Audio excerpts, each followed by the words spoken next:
What up, fam? Welcome to First and Faithful. I'm Aaron.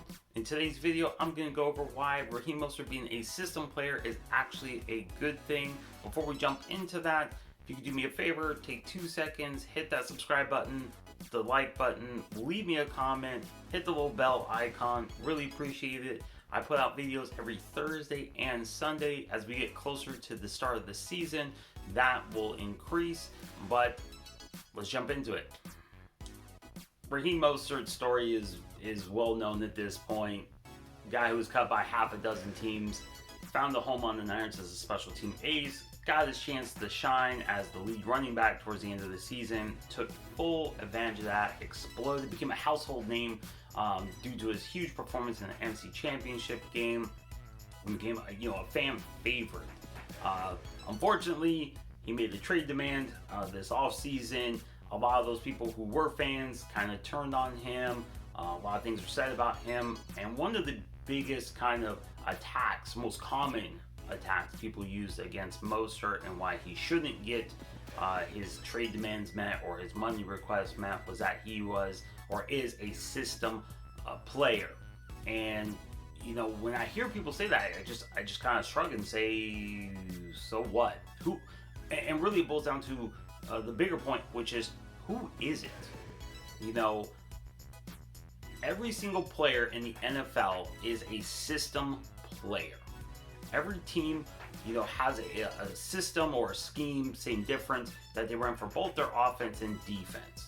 Every team. And then every GM, makes personnel decisions based mostly around that system and what players fit that system. The first thing, they do that through free agency, trades, and the draft. And the first question you have to ask, the GMs ask, the coach asks, us as fans ask, is when a name comes up, is does that player fit the system, right?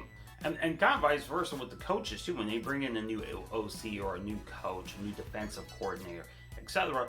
Again, the question is asked, does that coach, the scheme or system they're bringing in, match the players?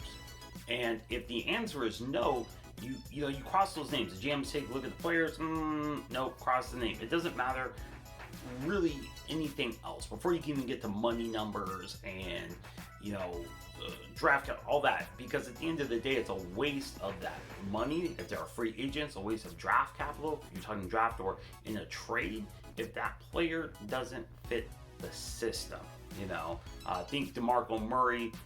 When he went from Dallas to Philly. Think Carson Palmer going from Cincinnati to Oakland. Think Nick Foles anywhere but Philadelphia during a playoff run for some reason.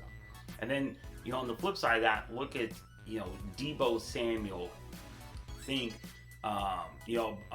even better examples, think Brandon Ayuk in this draft.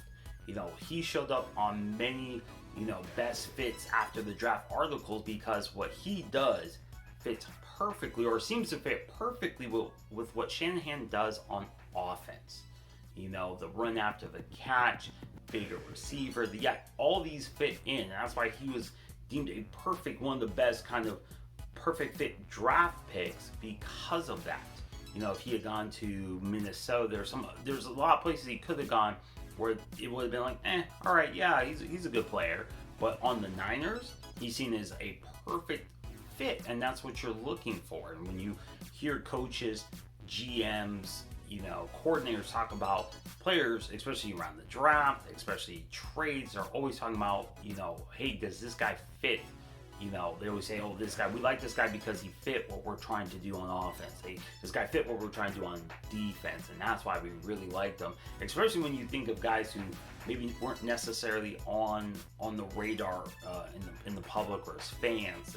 Teams draft players.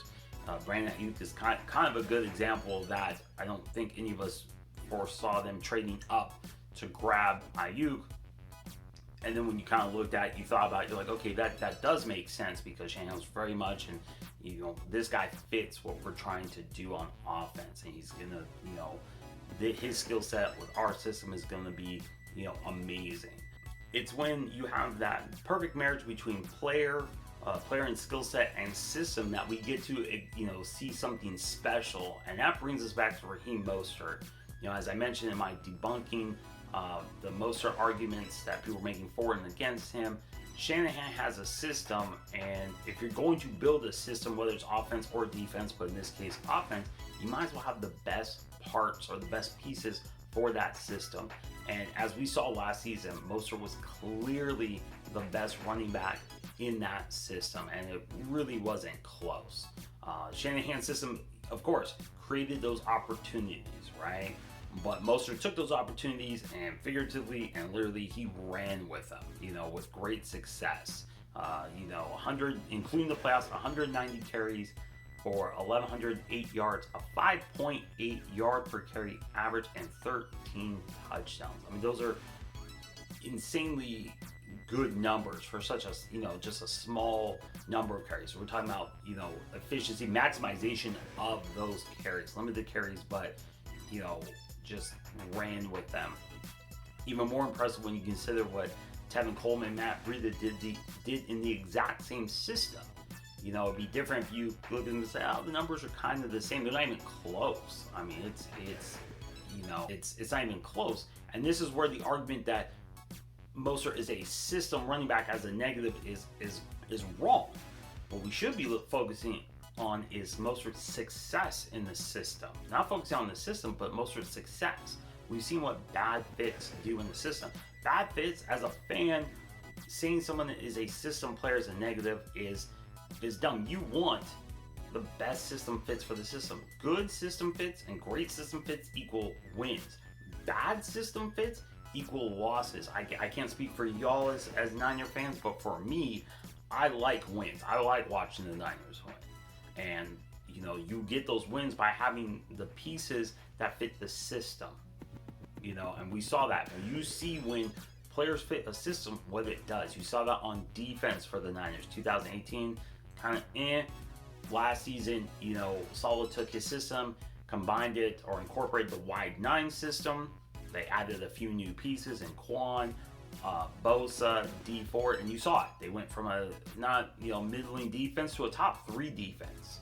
Again, you have the player fits in the right system, and you see that. And again, going back to Mostert, you saw that. Someone who skill set matched a system in that perfect marriage, and it resulted in a lot of wins, right? All the way, 10 minutes away from the 6th title for the Niners. You look across, that field at the Chiefs. You take Patrick Mahomes, Andy Reid. You see that marriage, Tyreek Hill, and all those players. You see that marriage, and they are Super Bowl champions because of that. So the idea that Mostert's a system player as a negative is silly because of that. You want the best fits. That's good that he's that's great that he's a good system fit or a great system fit. That's what you want. It'd be silly to look at that as a negative. That's a positive. That continued success, or hopefully continued success, only serves to benefit the team and us, the fans, in more wins. And hopefully, with any luck, a 6th Super Bowl title this season, So the next time, you see someone on Twitter, or you see someone in person say, accuse Mostert of being a system player as if it's a negative, agree. Nod your head, agree, smile, and you say, okay, yeah, but that's a great thing. So, Faithful, what do you think? Do you agree? Do you disagree? Let me know in the comments down below. Thank you as always for watching First and Faithful. I'm Aaron saying deuces, you silly deuces. Have a good one.